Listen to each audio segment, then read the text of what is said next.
Good morning, सुप्रभात दोस्तों। और इस समय हम पहुंचे हैं गुंजी गांव। कल आदि कैलाश किया था और इवनिंग में लगभग 5 बजे जैसा कि हम लोग वहां से निकले थे। रात हो गई थी, लगभग 7 बजे पूरा फुल था। बहुत जगह देखा, कहीं हमें होम स्टे वगैरह कुछ भी नहीं मिला, सब फुल था। फिर नाभी गाँव के अंदर कुछ लोगों ने होम स्टे बनाए हुए हैं, वहाँ देखा था। सामने हमने अपनी कार खड़ी करी है वो। और यहाँ के प्रधान जी ने बहुत हेल्प की हमारी। लोगों के घरों में कुछ जगह खाली थी, वहाँ पर बेड वगैरह गद्दे वगैरह बिछा कर और उन्होंने हमें स्टे दे दिया। काफ़ी लोगों को स्टे दिया इनफैक्ट यहाँ पर। और ये छोटा सा गांव है गुंजी गांव है छोटा सा, जहाँ से आदि कैलाश और ओम पर्वत दोनों जगह के लिए रास्ता जाता है। आदि कैलाश हम कर चुके हैं, ओम पर्वत हम अब करेंगे। यहाँ थोड़ा फ्रेशअप हो लें। भीड़ बहुत आ रही है इस बार आदि कैलाश जी दर्शन के लिए, जिसके कारण यहाँ पर जो छोटे छोटे होम स्टे ऑलरेडी बने हुए हैं प्रॉपर वे में, वहाँ पर भी नहीं मिल पा रही है सीट, जगह नहीं मिल पा रही है, रूम्स नहीं मिल पा रहे हैं। ये सामने कॉमन फैसिलिटीज़ हैं। देखिए मैं बाल्टी लेके आया हूँ और इसमें पानी लेके यहाँ से और नहाऊंगा। ये हिमांशु जी हैं, फ्रेश होके आ रहे हैं। तो दोस्तों फ्रेश हो लिए, नहा लिए। ये यहाँ से हमने गर्म पानी लिया। भैया ने हेल्प की हमारी। गांव में गुंजी गांव में भैया है, इनका होम स्टे भी है यहाँ पर। और इन्होंने यहाँ पर हमको, हालांकि हम यहाँ रुके नहीं थे, लेकिन उन्होंने हमें पूरी हेल्प की। गर्म पानी यहाँ से दिया हमें। सरकार की तरफ से बहुत कम फैसिलिटीज़ हैं यहाँ पर। सरकार आदि कैलाश को प्रमोट तो कर रही है, लेकिन फैसिलिटीज़ अभी बहुत कम है यहाँ पर। जो लोकल लेवल पे हो पा रहा है, लोकल पर्सन है, वो लोग फैसिलिटी दे रहे हैं जैसा भी उनसे हो पा रहा है। पानी का कैन मैं यहाँ से भर के लेके जा रहा हूँ गाँव से। क्यों? क्योंकि रास्ते में कहीं पर भी ना हैंडपम्प है, ना पानी की व्यवस्था है।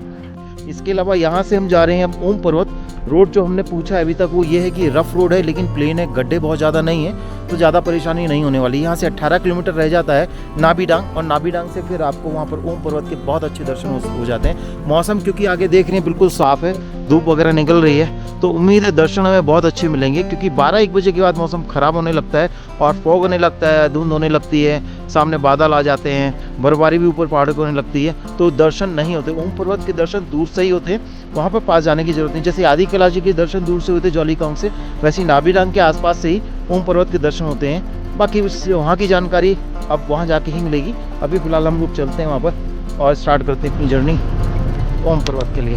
टाटा बाय। ये देखिए यहाँ पर भी ना आपको होम स्टे मिल जाएंगे। ये होम स्टे हैं, आगे भी होम स्टे हैं, आप नीचे भी देख लेंगे, नीचे पर होम स्टे हैं। तो आपको यहाँ पर काफ़ी सारे होम स्टे मिल जाएंगे। ये इसी तरह के यहाँ पर रफ रोड है। आगे साइड मेरे ख्याल से गाड़ी के परमिट चेक हो रहे हैं, चेक पोस्ट होगी। मैं गाड़ी के परमिट चेक करवा के आता हूँ। इनर लाइन परमिट बस ये गुंजी गांव से आगे निकलते ही यहाँ चेक पोस्ट है, सामने आप देख रहे हैं। यहाँ से हमने अपने इनर लाइन परमिट की चेकिंग कराई और रिकॉर्ड में नाम लिखवाया। अब हम निकल रहे हैं सीधे ओम पर्वत के लिए।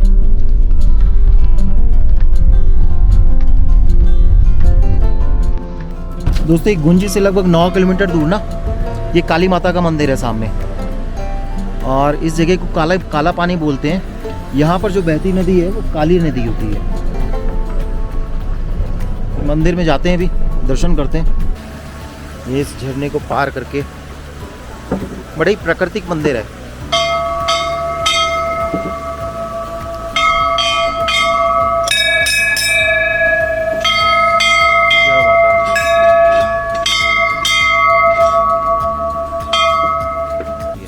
सरकार यहाँ काली माता के दर्शन कर लिए। कहा जाता है यहीं पर काली नदी का और काली माता का उद्गम स्थान है।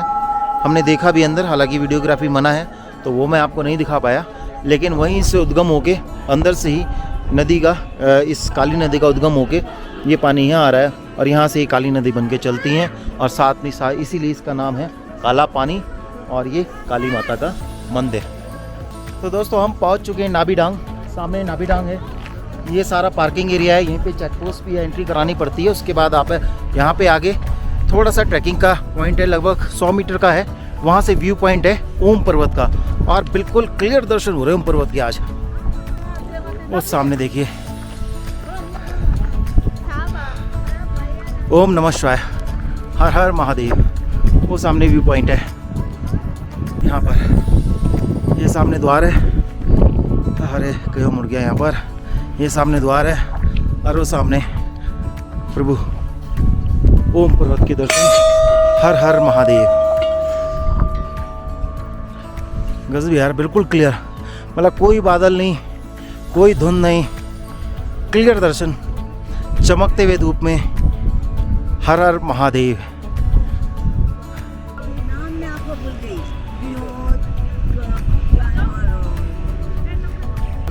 हर हर महादेव।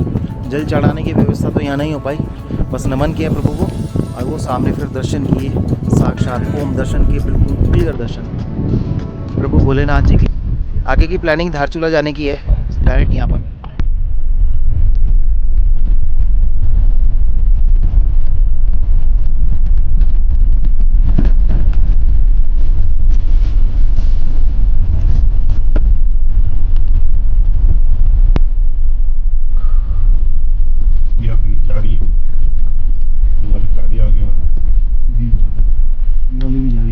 दोस्तों हम वापस पहुंच चुके हैं गुंजी।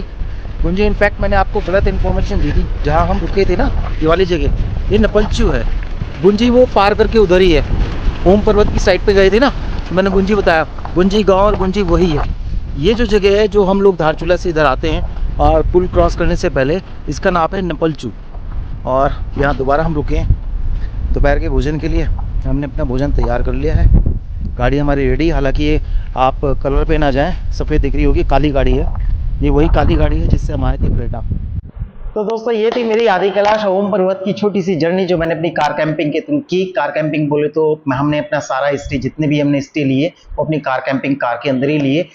एक स्टे हमने धारचूले में जरूर लिया था होटल में, उसका रीजन भी मैंने आपको बताया। इसके अलावा जो भी फूड या मील हमने अपने यूज किया, खाया, वो सब हमने अपनी कार किचन में बनाया, जो कि आपने देखा भी होगा। तो आप कुछ जरूरी बातें इस टूर से रिलेटेड, इस जर्नी से रिलेटेड कर लेते हैं। जैसे यदि आप आदि कैलाश और ओम पर्वत की यात्रा बाई रोड करना चाहते हैं तो उसके लिए आपको सबसे पहले आना पड़ता है धारचूला में। धारचूला उत्तराखंड के पूर्वी हिस्से में पिथौरागढ़ के पास पड़ता है और ये भारत नेपाल सीमा के पास ही स्थित है, यानी कि कंट्री बॉर्डर पर स्थित है। और क्योंकि कंट्री बॉर्डर पर स्थित है, इसीलिए आपको आदि कैलाश या ओम पर्वत यात्रा के लिए इनर लाइन परमिट की जरूरत पड़ती है, जो कि मिलता है आपको धारचूला से। इस इनर लाइन परमिट के लिए आपको क्या क्या डॉक्यूमेंट जरूरी है? सबसे पहले तो आपकी आईडी जरूरी है, उसके बाद आपका हेल्थ सर्टिफिकेट जरूरी है, हेल्थ का 7 दिन से पुराना नहीं होना चाहिए। इसके अलावा धारचूला पुलिस चौकी से आपको पुलिस वेरिफिकेशन भी कराना पड़ता है। ये 3 डॉक्यूमेंट अब आपके पास हो गए। इन 3 डॉक्यूमेंट यानी कि आपकी आईडी, हेल्थ सर्टिफिकेट और पुलिस वेरिफिकेशन, ये तीनों लेके आप जाते हैं एसडीएम ऑफिस, जहां पे काफी सारे एजेंट बैठे हैं जो आपकी हेल्प कर देते हैं और ये सारे डॉक्यूमेंट अपलोड कर देते हैं धारचूला की वेबसाइट पर, यानी उत्तराखंड की वेबसाइट पर।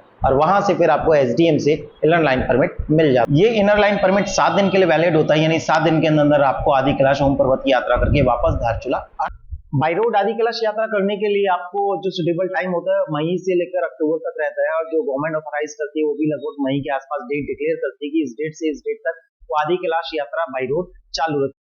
धारचूला से आपको 7-8 सीटर लोकल व्हीकल मिल जाते हैं, जो आपको धारचूला से आदि कैलाश ओम पर्वत की यात्रा पूरी कराकर और वापस धारचूला छोड़ देते हैं, जिसमें वो 3 से 4 दिन लेते हैं। इसके अलावा अगर आप अपनी गाड़ी से आए हैं तो मैं आपको सजेस्ट करूंगा कि 4x4 की गाड़ी ही लेकर आए, क्योंकि आदि कैलाश और ओम पर्वत दोनों जगह पर बहुत सारी ऐसी ऑफ रोड है जहां पर नॉर्मल गाड़ी चल पाना बहुत मुश्किल होता है। आपने देखा भी होगा इस सीरीज में कई जगह हमारी गाड़ी फंसी भी और कई जगह हम लोग बहुत मुश्किल से निकले हैं। और जैसे कि अपनी यात्रा शुरू करते हैं आप धारचूला से, तो डे 1 में आप धारचूला से पहुंच सकते हैं गुंजी तक। गुंजी तक का सफर लगभग 100 किलोमीटर का रहता है आपका। तो पहली नाइट आप गुंजी में बिताते हैं। गुंजी के अलावा जो स्टे आगे पड़ते हैं वो आपका नाभी पड़ता है, इसके अलावा कोटी पड़ता है और सबसे लास्ट में ज्वालीकॉन्ग पड़ता है। इन तीनों जगहों पर स्टे हैं, लेकिन बहुत लिमिटेड है।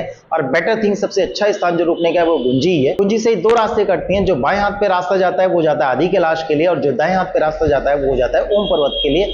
यानी अगर आपको दोनों जगह जाना है तो पहले आदि कैलाश से लौट के वापस आपको गुंजी आना पड़ता है, उसके बाद आप ओम पर्वत के लिए जाते हैं। डे 2 में अपनी यात्रा शुरू करते हैं गुंजी से ज्वालीकॉन्ग तक की। ज्वालीकॉन्ग ही व्यू पॉइंट है जहां से आपको आदि कैलाश जी के बहुत सुंदर दर्शन होते हैं। गुंजी से ज्वालीकॉन्ग तक की दूरी लगभग 48 किलोमीटर की है और रोड लगभग सही है। जैसे पीछे गुंजी तक की, धारचूला से गुंजी तक की रोड थी वैसी तो नहीं है। वो ज़्यादा रफ रोड थी, जल्दी इससे आगे की रोड काफ़ी सही बन चुकी है। बट ऑक्सीजन की कई जगह पे बहुत कमी रहती, जिसके कारण गाड़ी कम्यूट नहीं हो पाती, कम्यूशन नहीं ले पाती, और वहां पर हमें 4x4 की कमी खलती है। गुंजी से आप अपनी यात्रा अर्ली मॉर्निंग जितनी जल्दी हो सके शुरू करें, ताकि आप 9:30-10 बजे तक जॉलीकांग तक पहुंच जाएं। इसका रीजन ये है कि हिल एरिया में ज्यादातर 12 से 1 बजे के बाद मौसम खराब हो जाता है, तो ऐसे समय पर आदि कैलाश जी में बादल आ जाते हैं और बादलों के कारण आपको दर्शन ठीक से नहीं हो पाएंगे, जो कि बिल्कुल भी अच्छा नहीं लगेगा। अगर आप यहां से आदि कैलाश जी के दर्शन के लिए गए तो अच्छे दर्शन हो, इसके लिए आपको गुंजी से जल्दी निकलना है।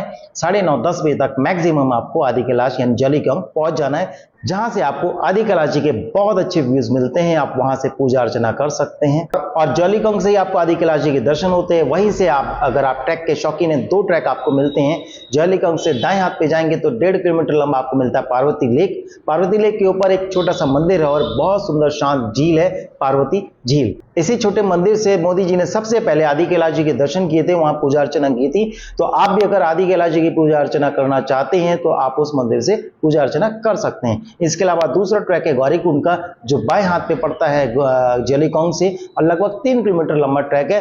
थोड़ा सा हार्ड ट्रैक है, यानी कच्चा ट्रैक है, और ऑक्सीजन की ऊपर काफी कमी होती है, तो आप बहुत ज्यादा देर गौरीकुंड में नहीं रुक सकते। हालांकि हमने काफी बुजुर्ग लोगों को और महिलाओं को ऊपर जाते ट्रैक करते देखा है आराम से, बट फिर भी हम सजेस्ट करेंगे कि आप अपने साथ गर्म कपड़े और कैप वगैरह लेके ही जाएं ऊपर, क्योंकि बहुत ज्यादा ठंड हो जाती है। ऊपर हम फंस चुके हैं बर्फीले तूफान में, बहुत तेजी से ठंडी हवाएं हम बर्फ के साथ आने लगी थी आदि कैलाश जी से। गौरीकुंड आदि कैलाश जी के बिल्कुल आधार पर स्थित है, यानी आदि कैलाश जी की जो बर्फ है, स्नो है, वो पिघल कर जल जो है वो इकट्ठा होता है एक कुंड में, जिसे गौरीकुंड बोलते हैं, और वहीं से फिर आगे की धारा बहती है। अगर आप 9:30-10 बजे तक जॉलीकांग पहुंच जाते हैं तो आप आदि कैलाश जी के दर्शन भी कर लेंगे, पार्वती लेक भी कर लेंगे, गौरीकुंड भी कर लेंगे। सारा करके आप 2 से 3 बजे बड़े आराम से फ्री हो जाएंगे। अब आप पे डिपेंड करता है, अगर आपकी बॉडी कंफर्टेबल है, आप एडजस्ट कर पा रहे हैं। जैसे मैंने बताया, वहां ऑक्सीजन की कमी होती है, शाम के समय में और ज्यादा दिक्कत होती है, और स्टे भी वहां पर लिमिटेड है। अगर वहां आप एडजस्ट कर पा रहे हैं, कंफर्टेबल है, तो वहां स्टे ले सकते हैं। अदरवाइज आप वापस गुंजी आके उसी सेम होटल में रुक सकते हैं जहां पर कि आप पहले रुके थे। डे 3 में आप तैयारी करते हैं ओम पर्वत दर्शन की, और ओम पर्वत के दर्शन आपको नाबीडांग से मिलते हैं। नाबीडांग गुंजी से लगभग 18 किलोमीटर दूर है। रोड पूरी तरीके से रफ है, वहां पर भी 4x4 की गाड़ी हम सजेस्ट करेंगे। नॉर्मल गाड़ी कई जगह पर दिक्कत करती है, क्योंकि बहुत बड़े बड़े पत्थर हैं। फिलहाल आज की स्थिति में तो रोड नहीं बनी है वहां पर, आगे शायद बन जाए। जब आप ओम पर्वत दर्शन के लिए गुंजी से निकलते हैं तो लगभग 9 किलोमीटर दूर आपको मिलता है काला पानी। काला पानी में आपको काली नदी के दर्शन होते हैं। काली नदी का उद्गम स्थान है वहां पर, और माता काली का स्थान है, मंदिर है, छोटा सा सिद्धपीठ है, सिद्ध मंदिर है, तो वहां पे आप दर्शन जरूर करें, उसके बाद ही आगे जाएं। वहां पर चेक पोस्ट भी आपका इनर लाइन परमिट वहां पर भी चेक होता है। अगर आप सही समय पर निकल जाते हैं तो आपको ओम पर्वत वही 9:30-10 बजे तक आप पहुंच जाते हैं, 9 बजे तक पहुंच सकते हैं। आप आराम से दर्शन कीजिए। सुबह अधिकतर मौसम बिल्कुल साफ रहता है, तो दर्शन बहुत अच्छे होंगे। आपको आराम से आप दर्शन करके वापस आप सेम डे में गुंजी पहुंच सकते हैं। दूसरा प्लान ये है कि आप सेम डे पर गुंजी से ओम पर्वत दर्शन करके वापस धारचूला पहुंच सकते हैं। इसके लिए आपको अर्ली मॉर्निंग सुबह 6-7 बजे तक आपको निकलना है। 8:30-9 बजे तक आपको नाबीडांग पहुंच जाना है, जिससे आप 1 घंटा बड़े अच्छे से स्पेंड कर पाएंगे वहां दर्शन, ओम पर्वत के दर्शन के लिए। ओम पर्वत के दर्शन करने के बाद आप 10-10:30 बजे वहां से कम बैक रिटर्न जर्नी लेते हैं, और लगभग शाम के 7-8 बजे तक आप आराम से धारचूला पहुंच जाएंगे और वहां स्टे ले सकते हैं। तो ये 3 दिन का प्रोग्राम आपको हो सकता है। अगर आपके पास टाइम की कमी नहीं है, टाइम आपके पास आराम से है, तो आप आराम से दर्शन कीजिए ओम पर्वत के। वापस आके नाभि रुकिए, नाभि से फिर अगले दिन आप धारचूला के लिए वापस आ जाइए। तो ये लगभग 3 से 4 दिन का प्रोग्राम बनता है धारचूला से ओम पर्वत और आदि कैलाश जी के दर्शन। आप नाबीडांग से ये आगे की रोड का कंस्ट्रक्शन जारी है, जो आपको ले जाएगा सीधे कैलाश मानसरोवर के दर्शन के लिए, यानी भविष्य में बहुत जल्दी है, लगभग 2025-2026 तक ये रोड तैयार हो जाएगी, और आप इंडिया से ही आप कैलाश मानसरोवर के दर्शन कर सकते हैं ओम पर्वत से आगे, नाबीडांग से आगे जाकर। इसके अलावा अगर आपके पास और ज्यादा समय है तो आपके आसपास के साइट सीइंग कर सकते हैं, जैसे जागेश्वर धाम कर सकते हैं, अल्मोड़ा कर सकते हैं, नैनीताल कर सकते हैं, पाताल भुवनेश्वर कर सकते हैं, और आप पिथौरागढ़ भी कर सकते हैं। तो ये बहुत सारी साइट सीइंग है जो आप कवर कर सकते हैं। मुनस्यारी भी पास में है, आप मुनस्यारी भी जा सकते हैं अगर आपके पास समय है तो इस एरिया में बहुत सारे साइट सीइंग है, बहुत सारे नेचर व्यू है, बहुत सारे मंदिर हैं जहां आप घूम सकते हैं अगर आपके पास समय है तो। अगर स्टे की बात करें तो सरकार की तरफ से कोई स्टे की सुविधा आपको नहीं मिलने वाली, किसी तरह के होटल या आपको रेस्टोरेंट वहां पर नहीं मिलने वाले रास्ते में। जो लोकल पर्सन है वहां पर, लोकल गांव वाले, उन्होंने जो होम स्टे बनाए हुए हैं वो भी लिमिटेड ही हैं, वही आपको मिलते हैं स्टे के लिए। इसके अलावा वहां के गांव वाले अपने घरों पे भी जगह बना दी, जो पुराने घर है उसमें भी उन्होंने जगह बनाई हुई है, जिसमें आपको वो ब्लैंकेट वगैरह दे देते हैं, गद्दे दे देते हैं, और आपको वहां स्टे देते हैं। तो मेरी ये आदि कैलाश यात्रा की सीरीज और मेरे द्वारा दी गई जानकारी आपको कैसी लगी, आप कमेंट बॉक्स में लिख के जरूर बताइएगा। अगर ये सीरीज आपको अच्छी लगी है तो लाइक और शेयर जरूर कीजिएगा। शेयर करने से क्या होता है ना कि जितने लोग और आदि कैलाश जाना चाहते हैं, आपके कुलीग्स हैं, आपके जानने वाले हैं, अगर वो आदि कैलाश यात्रा के लिए अपने से जाना चाहते हैं तो उनको जानकारी मिल जाती है, उनका टूर अच्छे से प्लान हो पाता है, चाहे वो हमारे थ्रू हो चाहे वो खुद बनाए। तो जानकारी से उनको थोड़ा सा आइडिया लग जाता है कि ये यात्रा कैसी होने वाली है और कैसे कैसे प्रिपरेशन करनी है इस यात्रा के लिए। जल्दी ही मिलते हैं नेपाल सीरीज में, क्योंकि इसके बाद आदि कैलाश जी के बाद मैं नेपाल यात्रा में गया था एक टूर लेकर, वहां पर भी मैंने आपको नेपाल की जानकारी देने के लिए वीडियो बनाई है जो आगे आने वाली सीरीज में आपको मिलने वाली है। तब तक के लिए करते हैं टाटा बाय बाय, नमस्कार।